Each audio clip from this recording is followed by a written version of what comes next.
Hello everyone, my name is Aroluwa with a double A and you're welcome to this channel where I film about faith, health and lifestyle. In today's video, I will be talking about what you should know before coming to practice in Nigeria as a foreign trained medical doctor.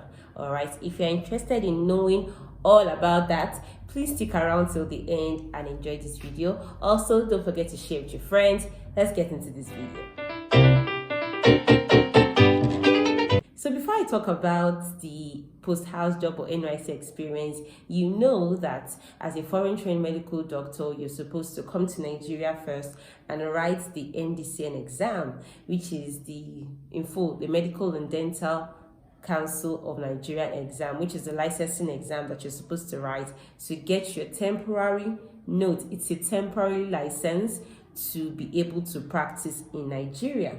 So I will leave a link in the description box below so that you can find a link to their website, know how often they write the exam. And I know that they move to different states. They could be in Zaria today, Ibadan tomorrow. They are different states, and you can find the cost of the exam as well on the website. They recently just changed some policies talking about how you have to pay a sum of like almost 1 million to be able to practice. All that just happened. It wasn't like that before. All that just happened, and I hope that they reverse that policy. But this video is not about that. This video, I'm just going to be telling you about your practice here.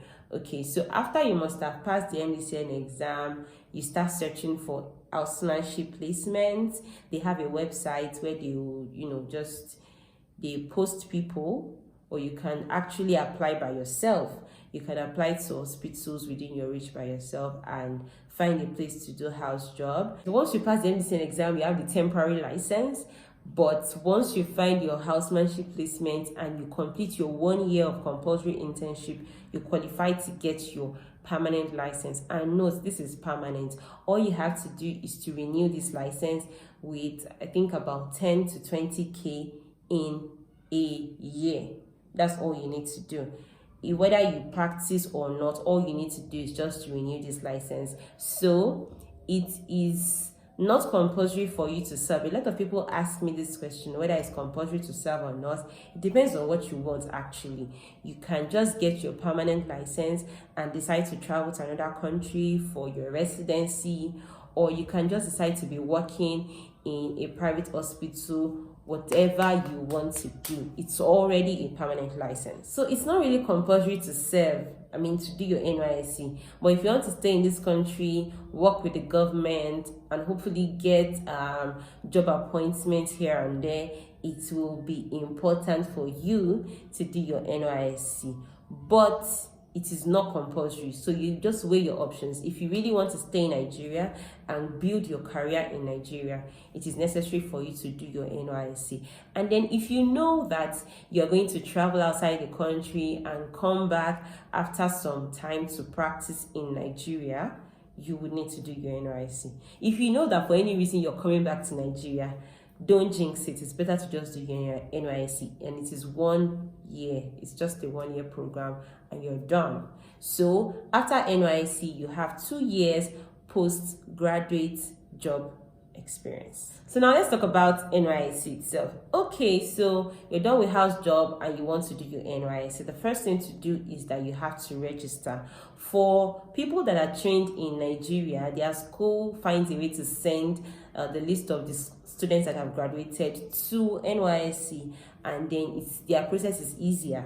But for us that are foreign trained medical doctors, we will have to go through a different process, and it's better for you to do this in a cyber cafe. It's important to go and look around in your area to search for cyber cafes that allow people to register for NYSC, because the bulk of people that will be there, like it's always a lot of people, like crowd are going to be there waiting to register. So it's important to go early before the dates for registration is even released.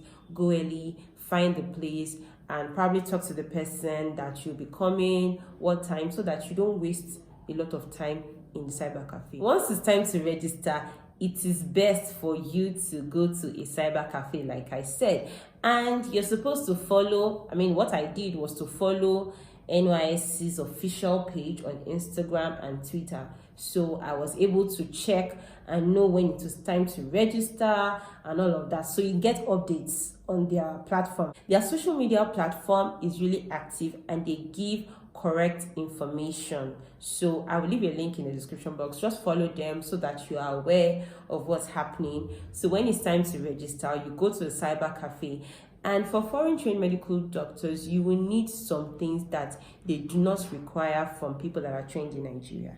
For example, one thing that I find really weird that they were asking for was the page on your international passport that has your first entry into the country where you studied, or something to show that you lived outside the country, like maybe utility bills or something outside the country, like something to show, like a proof of that. So they're going to ask you, if you have your international passport and you have the page that shows the day you first got or your first visa into the country where you studied, you should really keep that. It's going to help you to apply. And then they're also going to ask you for the last exit, yes, from the country where you studied. So international passport and some of those pages, like I already mentioned. They're going to ask you for your transcript. They're going to ask you for your diploma or your certificate, whatever thing you call it. They're going to ask you for your original WAEC results. All these things I'm saying are the original, but you should also scan copies of them. But if you have the original, that's the best. Yes, your original birth certificate too is going to be needed. So after you must have uploaded on the NYSC portal and you must have registered to go for NYSC, the next thing you're supposed to expect is a date for your verification. Now, they don't do this for people that are not foreign trained. People that are trained in Nigeria, they don't do that for them. So you will do this in person. You will be I was in Lagos and we were told to come to Iyanapaja. That is the NYSC camp in Lagos. I think it differs for different states, but you'll be sent the address of where you're going to do the verification, and you're supposed to take the original of all the documents you uploaded on the NYSC portal, because they will cross-check this. If you take the photocopy, they will not verify you. So you'll be sent your dates, the dates for the verification and the address.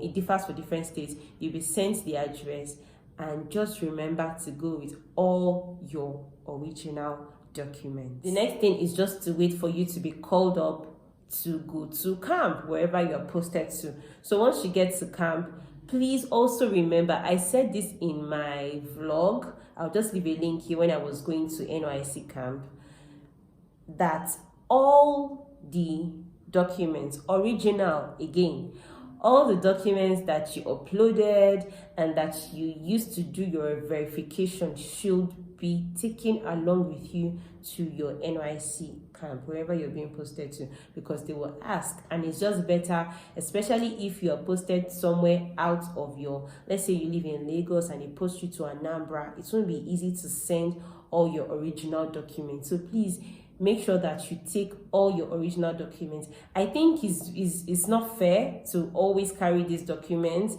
because what if they get lost on the way or somewhere, or probably in camp? NYSC doesn't really care. They just want you to bring it to camp. Just make sure you keep them safe so that you don't lose any important documents. So the last week of the 3 weeks orientation camp, you will be given a letter which contains your place of primary assignment and the address. Means as a foreign trained medical doctor, you'll be given where you'll be working for the remaining part of NYSC, which is like 10-11 months.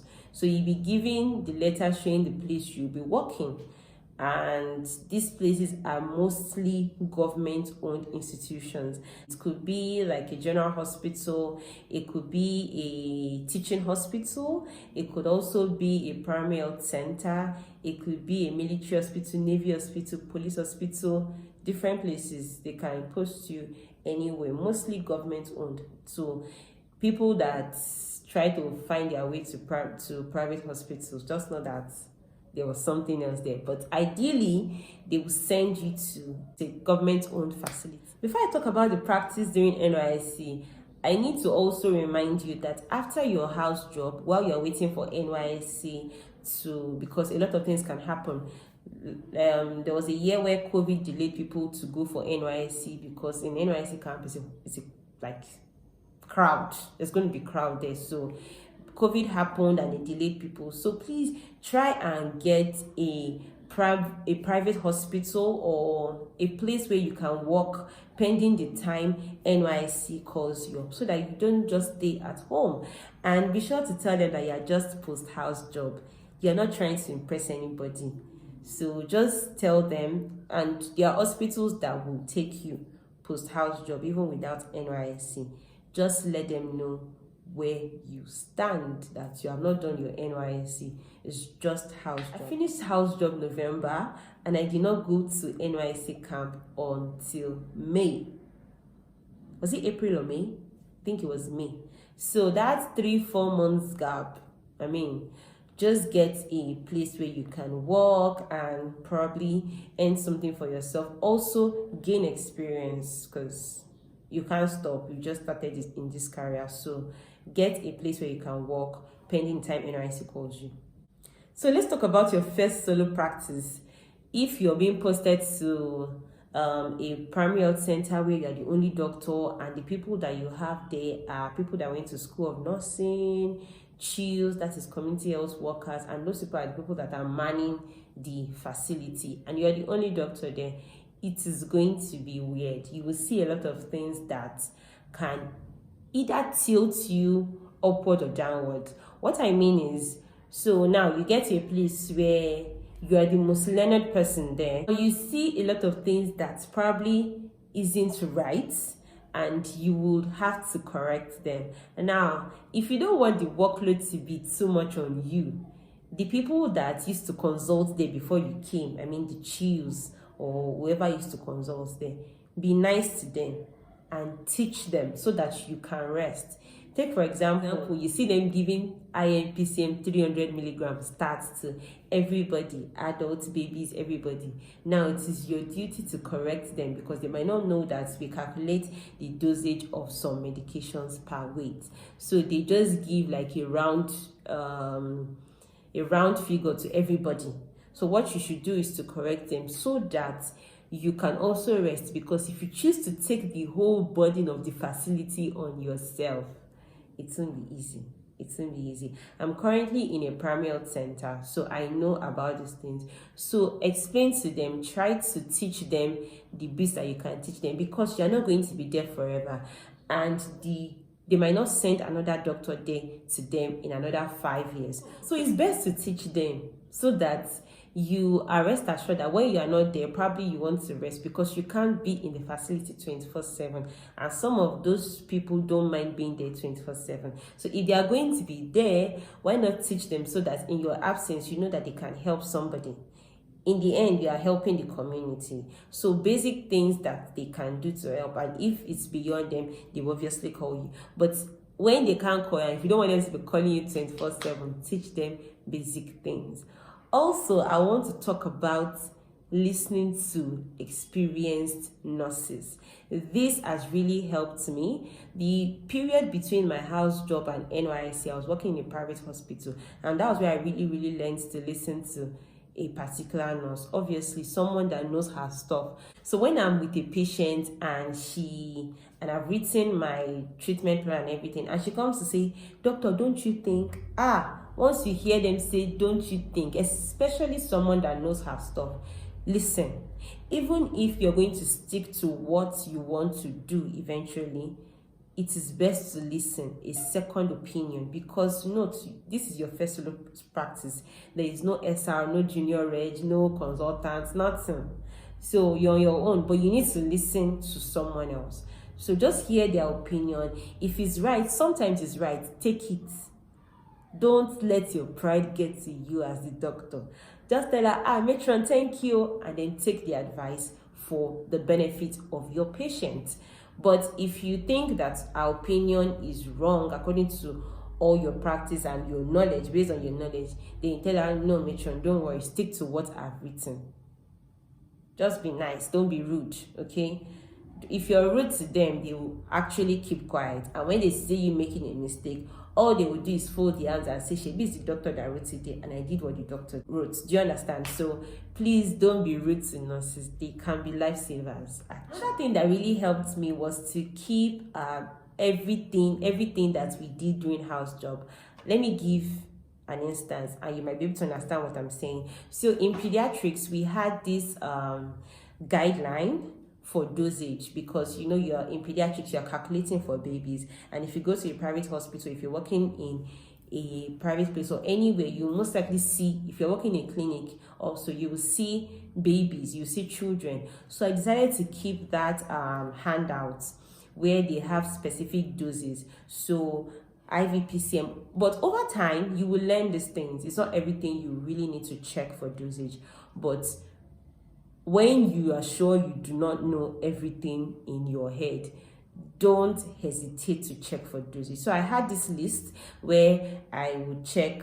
It had everything: PCM, cefuroxime, gentamicin, depending on what you're treating. You know, it had all the dosage, even fluid regimen, because you know that it is different for children. Maintenance, everything is different. So I had this list where if I'm not sure, I will check.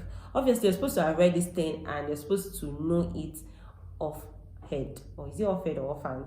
You're supposed to know it. But if you do not know, I think it's very, very safe, because there's no consultant that will check what you're doing. So it's very safe to just cross-check your dosage and everything before you prescribe it to the patient, so that at the end of the day, you are sure that you delivered appropriate and standard and the best treatment to that patient. So don't let your pride get to you. If you need to confirm dosage, especially neonates, their regimen is actually very, very precise. So don't be too hard on yourself. It's better you save the patient and kill your pride by checking for the dosage. Please check if you do not know. I mean, you don't have up to 2 years of medical practice, so don't feel proud like you know everything. Check if you're not sure, all right? Let's say you come in contact with a case, like a baby is looking too dehydrated, and you know that you cannot fully handle this. It is best, they will greet you very well tomorrow, that you referred them to where they can get appropriate treatment. So if you're working solo in a place and you don't know what to do, and you think you have tried everything that you know, obviously every other person will be calling you, oh, you're the doctor on ground, you're the doctor on ground, please help us sort out this case and all. And you see this case and you know that the facility cannot manage. Sometimes you know what to do, but the facility cannot manage it. If you're in a place where they do not have blood and you see a patient that needs blood, don't feel like, oh, they should go and source for the blood and bring it here. I am here, I want to do the case. The facility might not be able to manage it. So please just refer those kind of patients. That is something that you should keep in your palm. And always know that it will be best for you to refer than keep a patient and try to manage it, and then you end up with a mortality. Okay, so it's best for you to refer when you see a baby that's not just a baby, when you see any patient at all that you cannot manage, old, young, pregnant, everything. If you see a case that you cannot manage, please refer. Okay, so I would like to talk about the money aspect too. So you're coming from house job where you are earning nothing less than 170 depending on your facility, but it ranges between 160 and 200 maximum. 200 is the maximum I've seen for everybody in Nigeria. So between 160 or 150 to 200, and most likely your NYSC pay might not be as regular as your house job pay. So maybe they used to pay you very regularly. Now you're coming to NYSC where you get 33k from the NYSC, the federal government themselves, and then you are also getting transport fare from your facility. So the money you get from NYSC standard 33k. Every corper gets that, but the money you get from your facility now differs. Whether you're in Lagos, everywhere, it differs. So I've seen people get as low as 30K. I've seen people get as low as 35K. But the maximum I have seen is that people get as high as 80K. That's the maximum I have seen. So it's between 30K to 80K. So when you add whatever you get to the 33K, that is how much you get in a month. That is if the money is even regular. But your 33K will be regular. The federal government doesn't joke with that. It now boils down to your facility where you are being posted to, if it will be regular or not. So let's assume that the money is even regular. It is still not up to half of what you were getting while you were doing your house job. Okay, so you need to be money wise before you do your house job, or while you're doing your house job. You need to be money wise. Okay, don't feel like, oh, I've started this career and I'm already getting 180 per month, and then you blow off the money. It's not always going to be like that, because the next phase, NYSC phase, is not going to be that easy. Although a lot of people combine NYSC with private practice, maybe you go and do night cover somewhere else, or you take shifts in other private hospitals to be able to balance your finances. It might not be convenient, and you might not have the luxury of time to do that. So let's just stick to, in this video, for the sake of this video, I'm just going to stick to the fact that you're getting money from your PPA and your NYSC 33K. That is the standard. So if you want to add any other thing, obviously it's going to be a lot more stress, but you can. So as a medical doctor, most PPA, that's your place of primary assignments, will give you accommodation. Most, like 90% will give you accommodation. It now depends on you if you're okay with the accommodation, but most of them are usually okay. I mean, you're not paying for accommodation for 1 full year, and the accommodation can be good at times. At least here, I know that the accommodation is good. So it can be okay to just take the apartment and not spend on rent. So as a corper, if you get the accommodation, you don't get to spend on rent. Possibly the place is not far from you, just spend on transportation and food. So just manage whatever you are getting as a corper. Don't try to form, I'm a doctor, and you're spending. Don't forget, you are a corper. Whether you're a doctor or not, you're a corper. So manage your finances well. I hope this video has really helped you, or you have learned 1 or 2 things. If you did, don't forget to give this video a thumbs up, share with your friends before they come to Nigeria or before they start their NYSC. I will see you guys in my next video. Bye guys.